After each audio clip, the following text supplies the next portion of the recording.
Muy buenas gente y sed bienvenidos y bienvenidas al Club de las Tormentas. Hoy vamos a conocer la historia de Basher. Como en todos los vídeos de esta serie, este puede y os aseguro que va a contener spoilers de todo el Cosmere. Dicho esto, vayamos con el vídeo. Basher es originario del planeta Nalthis, y pese a que se desconoce todo lo que hace referencia a su vida anterior al retorno, sabemos que tiene varios siglos de edad. Durante toda su vida ha sido conocido por varios nombres, pero el más antiguo que se le recuerda es el que le dieron el culto de los retornados cuando murió y Dotación decidió darle un aliento divino haciéndolo retornar. Este nombre fue el de Rompeguerras el Pacífico. Más adelante, ya bajo el nombre de Talaxin, se unió a 4 otros retornados, Denth, Shashara, Arstil y Yestil, y formaron un grupo de eruditos conocidos como los 5 Sabios, quienes dedicaron su vida a estudiar el despertar y todo lo referente a la investidura. Sus investigaciones los llevaron a descubrir que el despertar no era la única manifestación de investidura del universo y que había otros planetas con sus propias manifestaciones. Así que algunos miembros del grupo decidieron viajar a otros mundos para saber más. Basher fue uno de ellos, y de regreso a Nalthis combinó sus conocimientos con los de Shashara, quien por aquel entonces se había convertido ya en su esposa, para despertar un objeto de acero, algo que hasta aquel momento nunca se había conseguido. Inspirándose en las hojas esquirladas que Basher había conocido en su viaje a Roshar, él y Shashara crearon a Sangre Nocturna. Varios de los otros descubrimientos del grupo de los 5 sabios, como el licor alcohol o las formas de hacer sin vidas con un aliento en lugar de 50, hicieron que la tensión entre las distintas naciones de Nalthis incrementara por el control de estas nuevas técnicas. Basher, quien por aquel entonces era conocido como Kalat, temió que pudiera llegar una guerra que afectara a su país, Hanal, y para evitarlo, creó un ejército de sinvidas especiales que estaban recubiertos de piedra y tomó el control del país con el objetivo de protegerlo, expulsando durante el proceso a la familia real, lo que le valió el sobrenombre del Usurpador. Acto seguido, Basher decidió hacer un ataque preventivo a los reinos de Kuth y Hud al norte, para evitar que fueran ellos quienes atacaran primero, pero con ello provocó el inicio de la multiguerra. Esta involucró a varios países de Nalthis y se cobró la vida de muchísima gente, e incluso acabó con el declive de varios de dichos países, como fue el caso de Hud y Kuth. Durante el transcurso del conflicto, Basher, Shashara y Denth se alinearon con Hanal, mientras que Arstil y Yestil lo hicieron con otros bandos. No se conoce mucho de lo que ocurrió durante la guerra, pero el inicio de su fin llegó el día en que Shashara decidió usar a Sangre Nocturna en combate, algo que hasta entonces nunca habían hecho. Y lo hizo solo una vez, pero el nivel de destrucción que presenció Basher fue tal que decidió que no podían permitirse usar esa arma nunca más. Shashara no estaba de acuerdo, hasta el punto que propuso enseñar a hacerla a todos los bandos de la guerra, así que Basher se lo intentó impedir. Se enfrentaron y él terminó acabando con su vida usando la propia Sangre Nocturna, matando a su amada y ganándose el odio eterno del que había sido un gran amigo suyo, Denth, ya que era el hermano de Shashara. Basher, cansado de tanta destrucción, decidió poner fin a la guerra, así que retomó el control del reino de Hanal usando sus sinvida especiales y depuso las armas. Este giro de 180 grados en sus acciones fue tan sorpresivo que la gente creyó que se trataba de otra persona y no de Kalat el Usurpador, quien había iniciado la guerra, así que le dieron un nuevo nombre, Dalapaz el Bendito. Sin que nadie lo supiera, Basher dejó sus sin vida en la ciudad haciéndolos pasar por estatuas, por si acaso volvían a ser necesitados en el futuro. Y eso no fue lo único, también les dejó un tesoro de 50.000 alientos, en quien pasaría a ser conocido como el primer rey dios, para que lo guardara y lo transmitiera de generación en generación, pero sin usarlo nunca. Este rey dios empezó a gobernar el recién formado reino de Halandren, de la unificación de Hanal y Pankal, y Basher por su parte desapareció.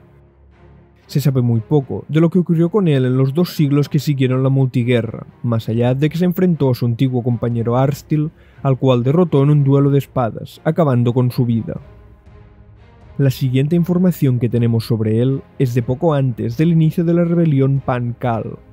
Basher, quien ya por aquel entonces era conocido por dicho nombre, consiguió infiltrarse en la prisión del rey dios de Halandren para hablar con uno de los líderes rebeldes, Bar, quien había sido capturado.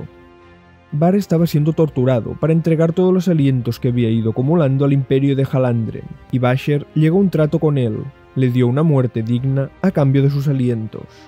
Después de eso, siguió tirando del hilo para conseguir más información sobre la rebelión, y acabó descubriendo que había un grupo de gente dentro de la corte de los dioses, liderado por el mayordomo del rey dios, un Pan Cal apodado Dedos Azules, que buscaban iniciar una guerra entre Halandren y el reino de Idris, el reino fundado hacía siglos por la familia real de Hanal que el propio Basher había expulsado. El objetivo de esta guerra era que Halandren quedara lo suficientemente debilitado como para que Pan Cal pudiera reclamar su independencia, pero Basher estaba decidido a evitar el conflicto. Pero eso no iba a ser fácil, pues su antiguo amigo Denz, ahora su enemigo declarado, estaba actuando de parte de Dedos Azules, encendiendo los ánimos de los idrianos que vivían en la capital halandrense con la ayuda de la princesa idriana Vivena. Basher decidió secuestrarla para detener los avances de Denz. Luego hizo que ella sostuviera sangre nocturna, y al ver que la espada no detectaba a Vivena como alguien malvada, él intuyó que Denz la había estado engañando y que ella no lo hacía con malicia. Aún así, Vivena siguió creyendo que Basher quería hacerle daño, así que la que encontró un momento en la que él abandonó el escondite un rato, consiguió huir. Basher se puso a buscarla y finalmente la encontró en un callejón con unos matones amenazándola, ya que Denz, creyendo que Vivena lo había descubierto y había huido, intentó acabar con ella cuando regresó a su escondite. Después del rescate, Vivena le pidió a Basher que la entrenara en el uso del despertar y él aceptó, a cambio de que volvieran a hablar con los idrianos de la ciudad para intentar calmarlos y evitar que encendieran más el conflicto y provocaran la guerra. Pero aún así, sus esfuerzos sirvieron de poco, pues la gran mayoría de retornados de la corte de los dioses estaban decididos a mandar su ejército de 40.000 sin vidas contra el reino de Idris. Después de este fracaso, Vivena le pidió a Basher que al menos le ayudara con su propósito original del viaje, que era el de salvar a su hermana. Y él se intentó infiltrar en el palacio del rey dios para hacerlo. Y digo intentó porque fue capturado por Denz, quien lo llevó a uno de sus escondites y empezó a torturarlo. Vivena consiguió encontrar el escondite y liberó a Basher, quien aceptó hacer un último duelo a muerte contra Denz, el cual ganó gracias a una artimaña que consistía en darle alientos para distraerlo y aprovechar este momento para acabar con él.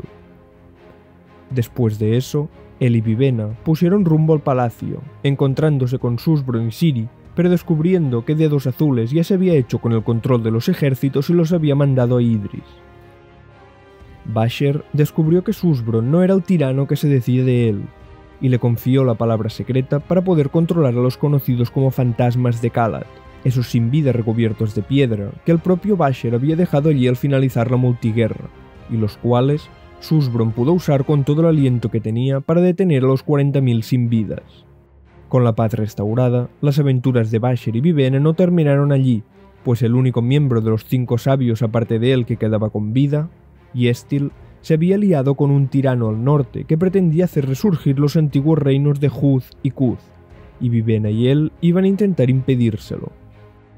A partir de aquí, desconocemos qué ocurrió con Basher, si consiguió su objetivo de detener a Yestil o no, pero la siguiente información que tenemos de él es que un tiempo más tarde abandonó Vivena y puso rumbo de nuevo al planeta Roshan, con el objetivo principalmente de tener una fuente de investidura más fácil, pues la luz tormentosa es mucho más abundante y fácil de conseguir que los alientos biocromáticos, y a la hora de sobrevivir como retornado sirve de la misma forma. Como curiosidad, en Roshar, Basher tomó el nombre de Zael, una palabra muy parecida a Nael, que significa relativo a lo divino, como el vínculo Nael entre Spren y Radiantes, dándonos una pista de su naturaleza como retornado. Siguiendo con su historia, poco después de llegar, Basher y la espada Sangre Nocturna tuvieron una discusión, y él decidió abandonarla, la cual acabó llegando a manos del heraldo Nalan. Basher, por su lado, terminó metiéndose en la iglesia Borin como fervoroso, seguramente con el objetivo de encontrar la paz interior y poder olvidar toda la guerra y barbarie que había vivido en sus cientos de años de vida. pero aún así, dada su gran habilidad como espadachín, terminó como maestro de armas de la Casa Colin, la casa gobernante del reino de Alethkar, y como instructor espadachín, teniendo entre sus alumnos a Adolin Colin, uno de los mejores duelistas del reino, su hermano Renarin, e incluso enseñó la forma de defenderse de un ataque con espada esquirlada al mismísimo Kaladin bendito por la tormenta. Fue el propio Kaladin quien tiempo más tarde, después de que Dalinar Kholin, líder de los Caballeros Radiantes, lo relevara de su cargo y lo forzara a jubilarse, fue a buscar a Basher para pedirle que le dejara entrar en el fervor y convertirse en un maestro de armas tal y como lo era él. Basher decidió ponerlo a prueba en un duelo, aunque en realidad no quería medir su habilidad sino su verdadera voluntad, y acabó descubriendo que Kaladin seguía amando la guerra, por lo que le negó su petición. Pero por suerte, Kaladin no se fue de allí con las manos vacías, pues apareció el erudito que Basher tenía dentro y le dio información muy valiosa. Le contó que los fusionados, igual que él, un retornado o que los heraldos, eran sombras cognitivas, y que de poco servía acabar con sus cuerpos, pues podían regresar eternamente. Lo que se debía hacer era acabar con sus almas, pero como bien hemos visto en su historia, Basher sabía por experiencia propia que las armas capaces de hacer esto eran extremadamente peligrosas. Esta fue la última vez que supimos de Basher hasta el momento. Desconocemos qué ocurrió con él durante y después de la batalla por Urithiru, así que seguramente tengamos que esperar hasta la entrega del 5º libro del Archivo de las Tormentas para saber más. Pues, hasta aquí el vídeo. Si os ha gustado, compartidlo para que cada vez seamos una comunidad más grande. Quiero recordaros que el directo de esta semana no va a ser mañana domingo, sino el lunes día 19, a las 6 de la tarde, la hora de siempre. Y esta vez leeremos Words of Brandon. Un saludo y recordad, mi vida la tuya, mi aliento es tuyo.